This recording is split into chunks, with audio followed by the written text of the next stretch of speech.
আজকে সকালে ঘুম থেকে উঠেই দেখি অজোরে বৃষ্টি হচ্ছে, টানা বৃষ্টি হচ্ছে।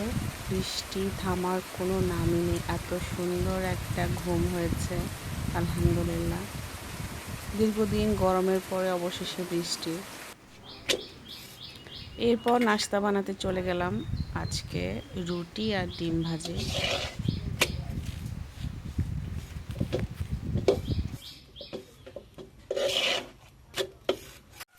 পেঁয়াজ মরিচ দিয়ে ডিম এভাবে ভাজলে আমার বেশ ভালো লাগে রুটি দিয়ে খেতে।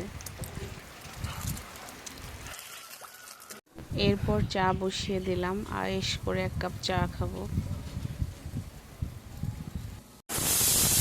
যেহেতু বৃষ্টি হচ্ছে, একটু ঠান্ডা আছে, তাই ভাবলাম আজকে গরুর মাংস খাবো।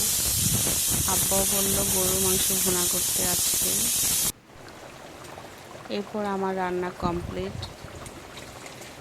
গরমের জন্য গরুর মাংস খেয়ে এতদিন শান্তি পাচ্ছিলাম না, আজকে নিশ্চিন্তে খাবো।